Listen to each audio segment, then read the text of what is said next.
This is a special report bulletin from Women's Media Center Live with Robin Morgan. Women's revolution is exploding all over Iran, and the like has not been seen since the Iranian Revolution itself. It is unprecedented in Muslim-majority countries. The cause was the death of a 22-year-old Iranian woman named Mahsa Amini, who died last week after being detained by the morality police for an untold violation of the country's super harsh strictures on women's dress.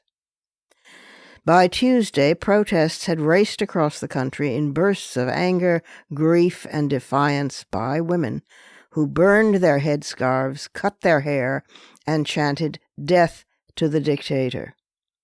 The ferocity of the protests is due to outrage over evidence that Mahsa was brutally beaten in custody before she collapsed and fell into a coma, and to dictates of Iran's government led by ultra-conservative President Ibrahim Raisi, who has strictly enforced dress codes and who has empowered the detested morality police at a time of especially severe, widespread economic suffering. The anguish of the Amini family, who are ethnic Kurds from a rural area of Iran, certainly was part of the revolutionary protest. Her father, Amjad, mourned that, quote, even a 60-year-old woman wasn't covered up as much as Mahsa, close quote. At least 7 people have been killed so far in demonstrations. Authorities have responded by cutting all internet service and resorting to the use of deadly force.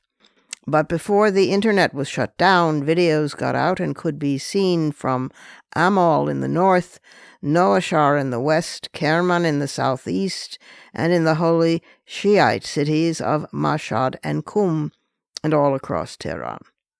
International news commentators and anchors reporting on the uprising say they have never seen anything like this in the Muslim world. The United States on Thursday imposed sanctions on senior officials from Iran's intelligence and law enforcement branches, condemning what Secretary of State Blinken called Mahsa's tragic and brutal death. But that is nowhere near enough. We want more action. We want more sanctions. We want more.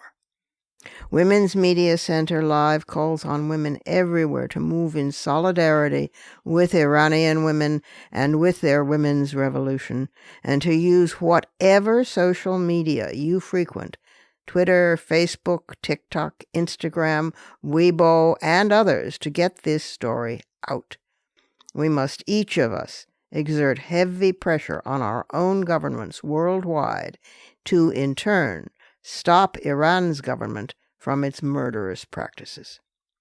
Iranian women need to know that we are with them and with the global women's movement. And it will not be stopped. Our bodies belong to us, to bear children or not as we choose, to dress as we choose, to live as we choose. Iranian women, our sisters, are trapped inside their country with no voice out to the world. In the name of Mahsa Amini and the women's revolution in Iran, give them that voice. Mahsa Amini, Women's Revolution.